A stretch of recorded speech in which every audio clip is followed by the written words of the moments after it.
Philippine Cultural Heritage. Presenters Pugo Blas Elizabeth O. and Christine Pacton.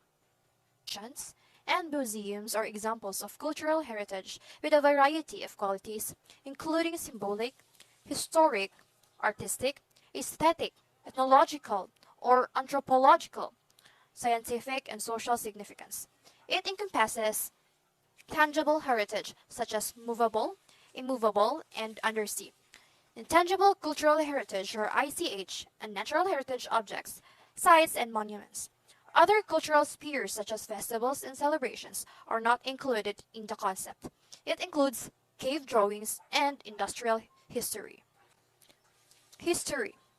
The Philippines has a rich history beginning from its earliest days as one of the busiest trading posts in Southeast Asia and later in the Trans-Pacific galleon trade, a period of Spanish colonization spanning three centuries, then made an indelible impression on the country. This mercurial era, along with the American occupation, played a vital role in shaping the Philippines and its people. A vivid past has left its mark all over the archipelago in many different forms that present-day visitors to the country are now discovering. The rich Philippine heritage can be experienced not only in textbooks and museums, but also in beautifully preserved historical sites across the country. A simple textbook description of a historical event comes to life upon a visit to the place where it unfolded. Isla ng Corregidor, or simply Corregidor, is now a tranquil island where the epic dramatic Battle of Corridor took place during the last World War. In a country like the Philippines, where history is kept alive, one doesn't need to go far to travel back in time.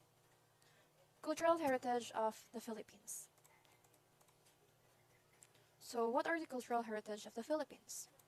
First in the list, we have the Tubataha Reef National Marine Park.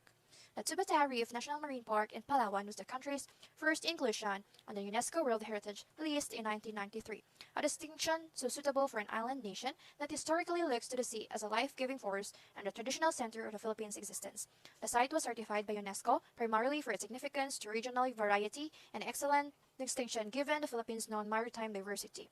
Tubataha Reef is one of the Southeast Asia's most outstanding coral reefs, according to the UNESCO World Heritage Committee, which notes that within the 32,000 hectares of Tubataha Reef National Marine Park is an atoll reef with a very high density of marine species, a phenomenon unique in the world in a site of irreplaceable universal value.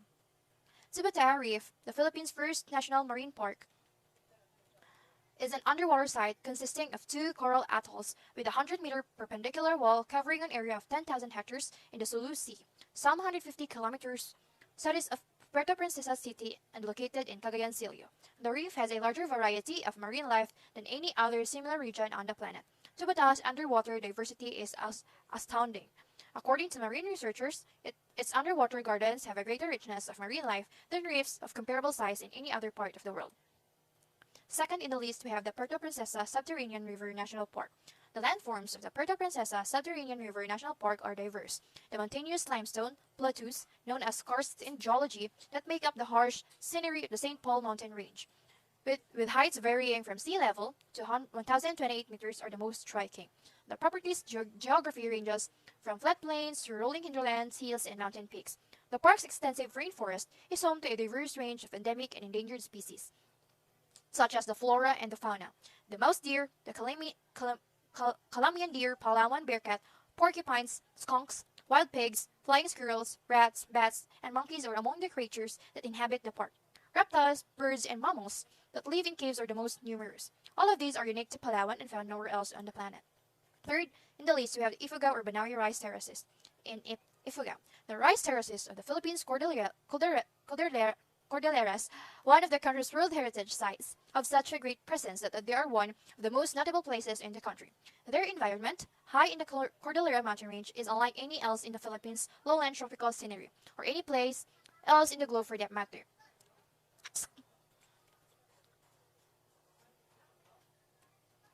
Scholars estimate that slopes in the Philippine Cordillera Mountain range have been traced and sown with rice for as long as 2,000 years. The northern Luzon provinces of Kalinga, Apayao, Abra, Benguet, and Ifugao cover 2,000 square kilometers, or 7% of the total landmass of the Philippine archipelago, with mountains terraced into paddies and still exist in various degrees of conservation. The incredible location is at altitudes ranging from 700 to 1,500 meters above sea level, where terraces are cut into sharply sloping mountain slopes. Man and nature are united in Cordillera, and the unsurpassed vista demonstrates how man has changed the landscape to allow him to harvest rice. The terrace's sheer magnificence expresses individuality and strength. Aside from the wind and rusting leaves, the sound of water running downward on the canals that irrigates the terraces is constant. The ageless tranquility of the terraces also expresses nobleness in culture and nature. The terraces are regarded by the majority of Filipinos as their most important national symbol. Fourth in the list, we have the historic city of Vigan in Ilocos Sur. Vigan is a historic city.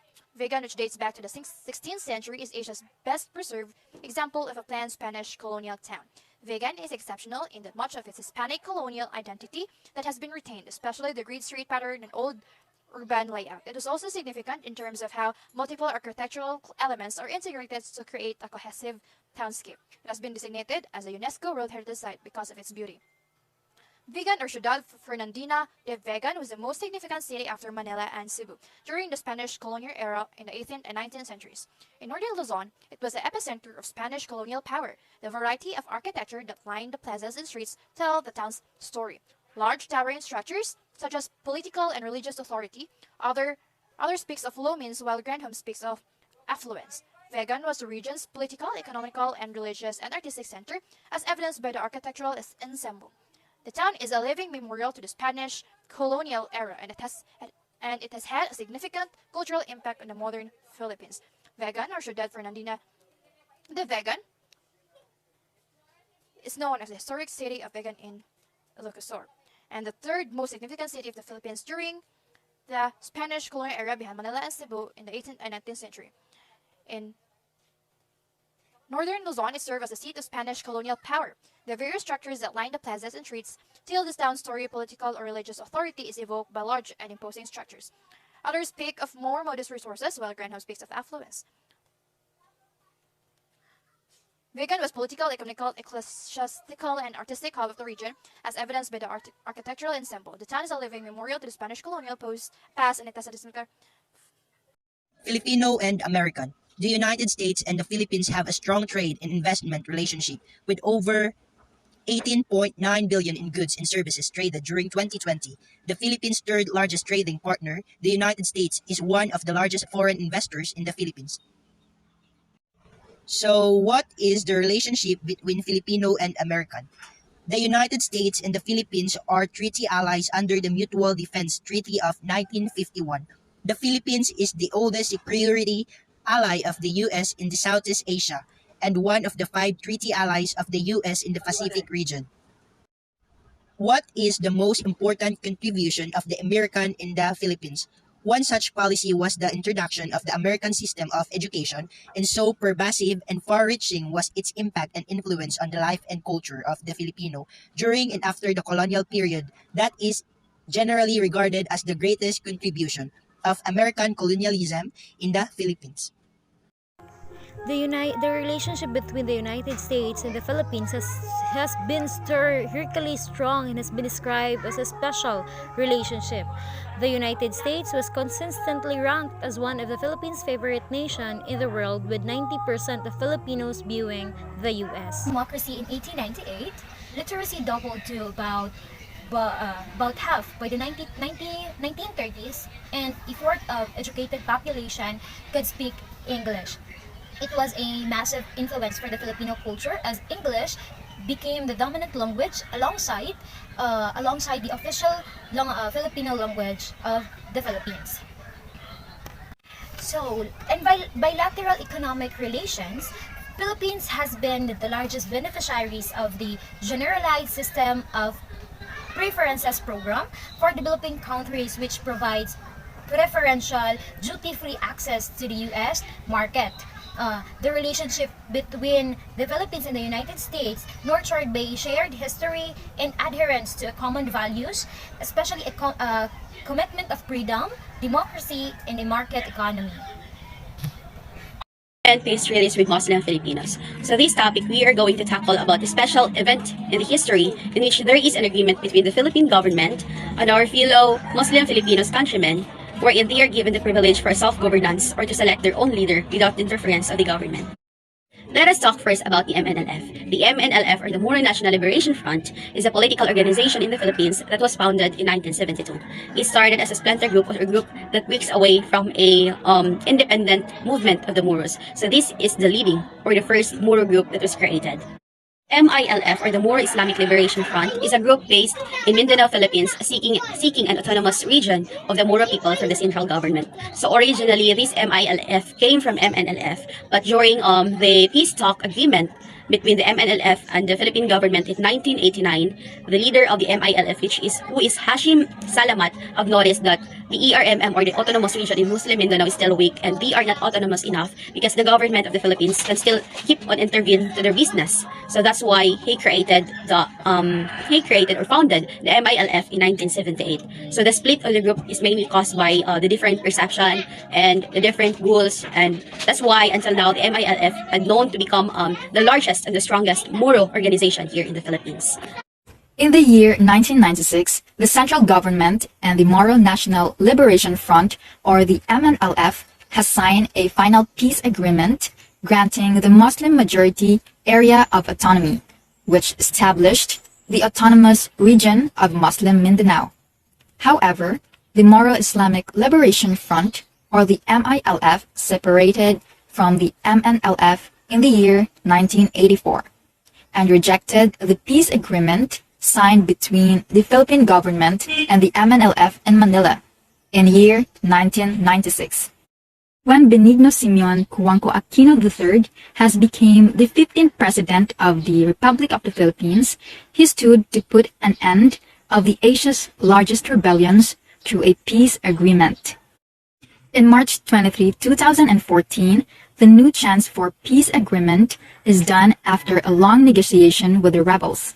The Philippine government and Muslim rebel groups have signed a treaty to end the Asia's long and deadliest rebellions after a long decades of posing wars and threats that resulted to many catastrophic events in the country. So let's proceed to the peace treaty. Peace treaty is an agreement between two or more hostile parties. And then the different Muslim rebels group on the southern island of Mindanao have been fighting for autonomy or independence for more than 4 decades.